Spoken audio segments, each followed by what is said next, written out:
Donc on est Thermocon, fabricant de capteurs européens. Je suis Yann Poisson, directeur commercial et marketing sur le territoire français. Actility, on est un des acteurs pionniers du LoRaWAN, donc ces connexions radio longue distance. Pendant longtemps, ça a été un domaine un peu de la R&D, et là, franchement, IBS, en 2025, on voit LoRaWAN partout. Juste avant cette interview, Yann m'a gentiment amené un peu partout sur les nombreux pods avec les capteurs Thermocon. Et alors, à ma grande surprise, ils sont presque tous LoRaWAN. Donc, ça fait un homme heureux.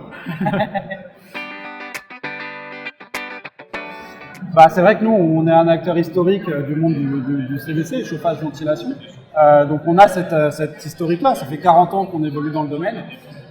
Et donc, on est parti des petits capteurs de température passifs pour venir évoluer avec une gamme connectée, le plus connectée possible. Donc on intègre bien évidemment tous les protocoles analogiques et filaires, mais on a toujours cru en la radio, puisqu'on a été un des membres fondateurs de l'Alliance N-Océan. On a une des gammes N-Océan les plus complètes du marché, donc il y a un protocole ultra basse consommation. Ce qui est magique avec le LoRaWAN, c'est vrai que c'est avec des portées qui sont bien plus étendues, donc ça permet d'aller couvrir des cas d'usage différents et de commencer à équiper des bâtiments complets. Et on a effectivement transféré quasiment toute la gamme en LoRaWAN, et on a maintenant 21 gammes produits pour 91 références LoRaWAN. Voilà, je trouve que vraiment on est rentré de plein pied dans le réel. J'imagine, je vois bien que tu as des vrais clients qui mettent ça dans des vrais immeubles et qui font ça pas pour le plaisir de la techno, mais tout de suite pour faire des économies. Je voyais des use cases très simples à expliquer, les restructurations de salles de réunion. Je mets un petit capteur de présence dans ma salle de réunion et après j'ai un tableau sur le taux d'occupation de mes salles de 20 mètres carrés, 10 mètres carrés, 40 mètres carrés. Je fais des statistiques en fin d'année et ça me permet de savoir comment je restructure mes salles de réunion. Par exemple, mes 40 mètres carrés sont pas utilisés, je les divise, j'en supprime 2 et tiens, j'ai un étage de moins à louer dans un an. C'est tout de suite des économies énormes sur des choses assez simples à faire finalement. Je sais pas, j'ai entendu parler d'hôtels aussi qui maintenant régulent la température dans les chambres selon que la personne est là ou pas. Et finalement, ça coûte pratiquement plus rien à déployer. C'est littéralement, il est ici, c'est le scotch double face. Effectivement, on est sur quelques secondes d'installation, quelques minutes d'intégration par pièce quasiment. Donc, on a réussi à traduire la radio dans les protocoles existants et notamment un peu la star dans le monde du bâtiment BACnet. Et donc en fait l'ensemble des logiques applicatives BACnet et l'ensemble des plateformes de bâtimentaires BACnet, elles ne le voient pas le sans fil. Elles voient un capteur comme un autre, donc c'est très simple en fait pour l'installateur. Mais nous on a toujours été convaincus que le cas d'usage et l'utilisation de la radio dans le bâtiment, c'était pour servir le filaire et l'automatisation existante. L'approche qu'on a prise, il y a un danger quand même on va dire quand il y a une nouvelle technologie, un nouveau protocole qui arrive, c'est que ça soit un peu le gadget. Donc on va dire il y a un stagiaire dans un coin qui met une petite antenne, qui met 3 capteurs et ça a l'air de marcher, c'est génial, on fait une démo.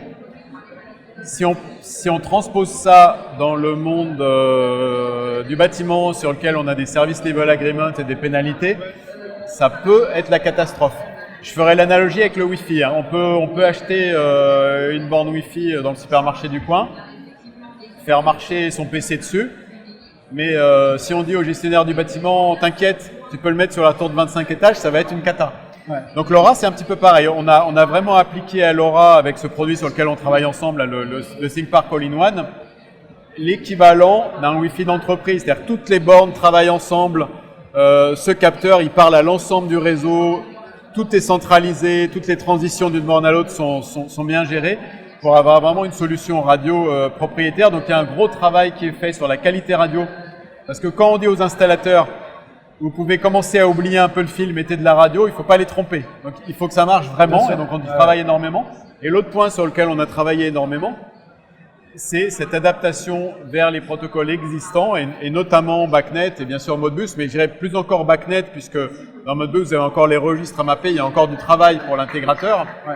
BACnet, ça va marcher directement.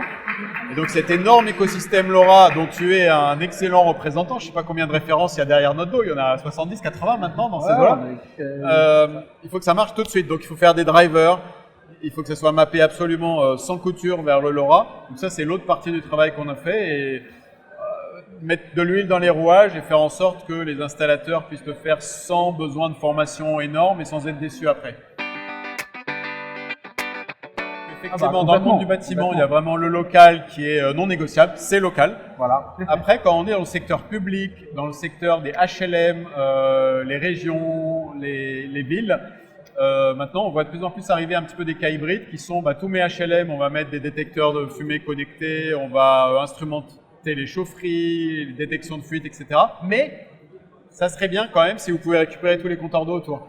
Et ça marche aujourd'hui, c'est le truc qui est sympa avec LoRa, c'est que c'est vraiment un standard à la base qui vient du monde des opérateurs.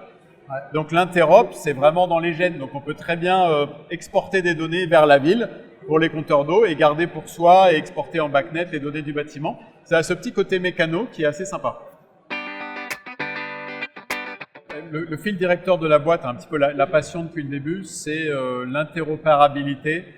Voilà, donc on a vraiment travaillé sur le standard LoRaWAN lui-même, parce que mine de rien, c'était pas gagné. LoRa, c'est un transceiver d'une couche physique. On pouvait très bien avoir 50 capteurs qui fonctionnent complètement différemment. Donc il y a eu cette première bataille. Après, il y a eu ces batailles, bon je ne vais pas en parler ici, c'est peut-être trop technique, mais ne serait-ce que standardiser un QR code sur les capteurs, tout ça a été des batailles.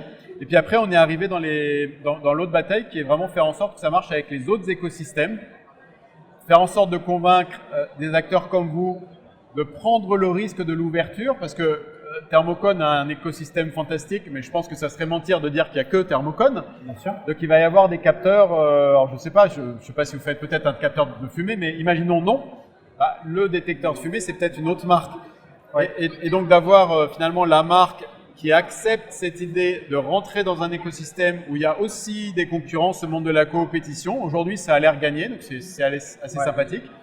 Et l'intégration entre écosystèmes, donc faire en sorte qu'on n'aille pas réinventer un serveur applicatif LoRaWAN, on va plutôt aller se marier avec un BTIB, avec un Niagara, enfin BTIB sur le marché français avec un Niagara, avec un PCVu, et finalement faire en sorte qu'on aille plutôt enrichir des solutions existantes que se battre contre elles.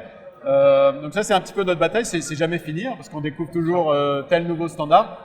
Et donc notre force chez Actility, c'est d'avoir cette approche vraiment complètement agnostique des standards, mais pas agnostique dans le sens où je m'en fiche, je vous ai mis une API, et là vous pouvez toujours extraire les données en bossant un peu, mais c'est plutôt, non, c'est moi qui m'adapte à vous. C'est moi qui exporte vos données au format BACnet, c'est moi qui exporte vos données au format Modbus, au format OPC-UA. Donc il y a du boulot derrière, je ne le cache pas. Mais c'est ça aussi qui fait que derrière, on peut se faire respecter. C'est à nous de nous faire adopter des autres. LoRa, c'est le petit dernier qui vient d'arriver. Et donc, on a l'approche modeste, c'est nous qui nous adoptons aux autres.